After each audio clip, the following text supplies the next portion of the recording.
everyone, and welcome to StarBright Productions here on YouTube. Hi, I'm Megan B. Gallogo, your host with StarBright Productions.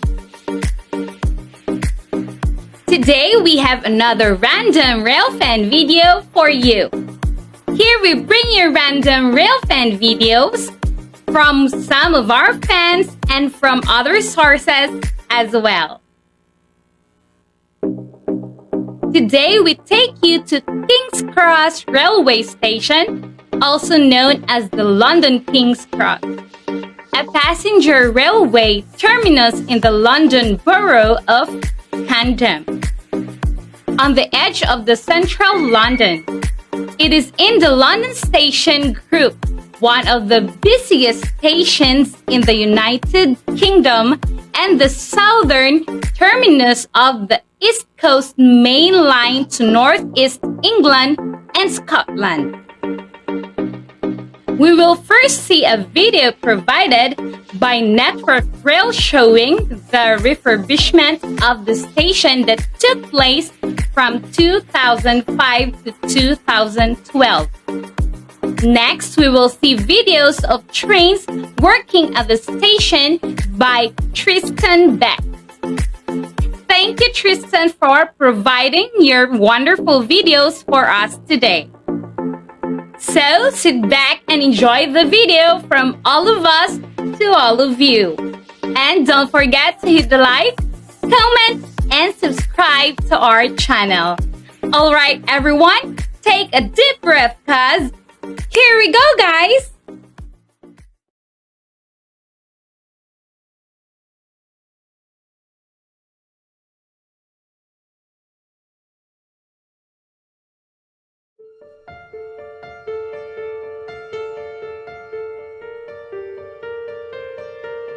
It was very clear that the first time we ever looked at that model, it was going to be iconic. It was a very, very bold statement by the architect.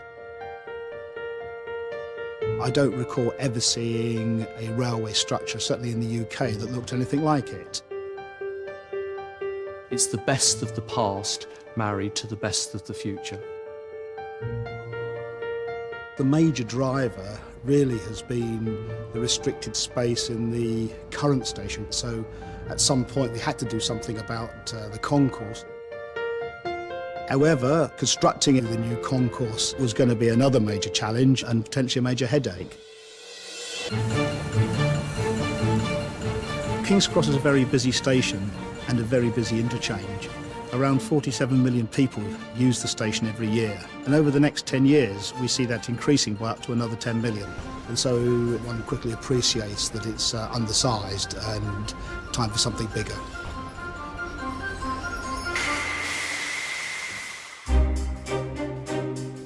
First and foremost, this is a railway station.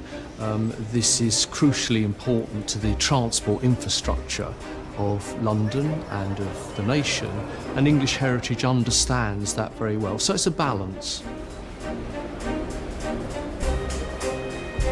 It's a Grade 1 listed building, which means that it's in the top 8% of historic buildings in the country, so it's pretty special. And it's very important that the architectural quality of the new work should match the quality of the Victorian station. So it was very much about looking forward but also looking back at the same time. Constantly we were looking back into the history of the station. The design of the Western Concourse was also heavily influenced by the shape of the Grade 2 listed Great Northern Hotel. Cubit's Hotel follows the line of the street, and then the new Western Concourse follows the line of Cubit's Hotel and basically fills the gap between the station and the hotel. So indirectly, the original architect for King's Cross Station has had a part to play in the new Western Concourse.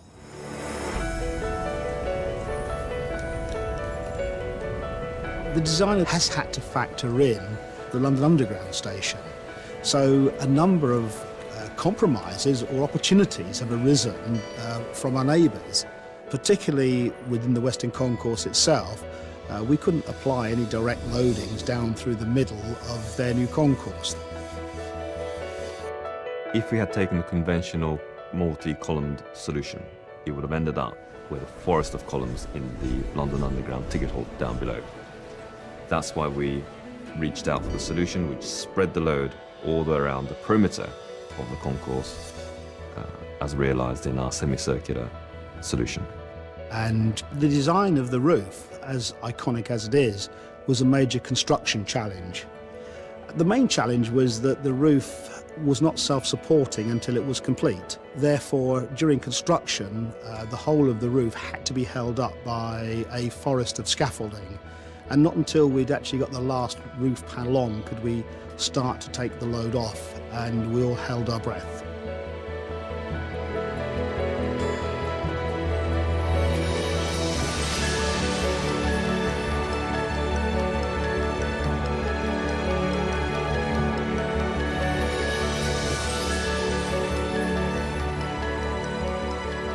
When we first walked into the new concourse, I think everybody were overpowered by the scale of the space, the volume.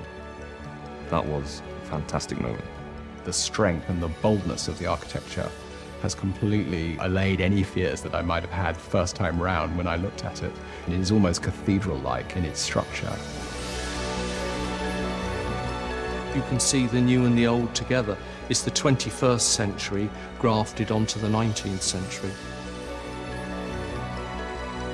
Constructing the new King's Cross concourse has been a great physical challenge, but perhaps the biggest challenge of all has been bringing along with us all the various stakeholders. Everybody has had something to say about how King's Cross should be developed, and Network Rail have been extremely active in pulling this business partnership together, and that good relationship has been carried on all the way through the whole process.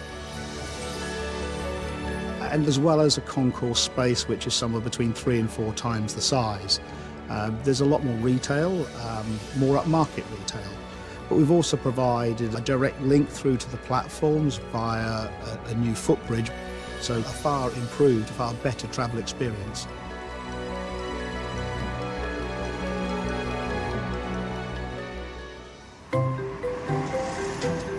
The regeneration of King's Cross Station, along with its sister station at St Pancras, has not only been the gateway to the redevelopment of the area, but has also been the major catalyst for that redevelopment. The completion of the Western Concourse is the start of the handover of a whole range of new facilities and amenities in the King's Cross area.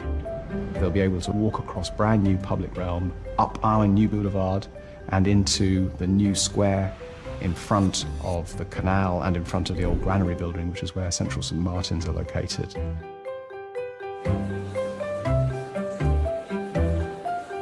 It's extremely exciting to be in such a development as King's Cross. The Fashion Hall is a very, very, very good space, very open plan, a lot of glass. When the new accommodation is built around here, I think it will really bring an artistic movement to the area. What Argent are trying to create at King's Cross is something that is not a monoculture. It's not all commercial or all residential. Camley Street Natural Park is a 2-acre nature reserve that's in the heart of King's Cross.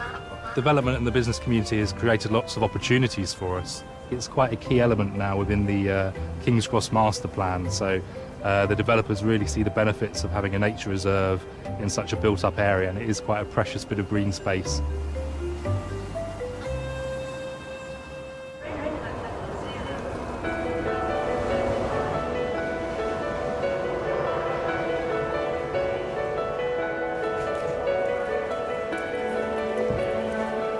At this time more than ever, public spending is under close scrutiny. But it clearly does make sense to invest in large rail infrastructure projects, particularly projects like King's Cross. Not only because of the benefits it brings to the travelling public, but because of the benefits it brings to the local economy. It will also help all sorts of other parts of the country, all the way up the line, all the way to Edinburgh. For us, we see this as a living piece of city, and the real legacy is going to be what's left in 10 years' time or 15 years' time or 20 years' time, when we've all done our bit and moved on, and the community is enjoying everything that we've created.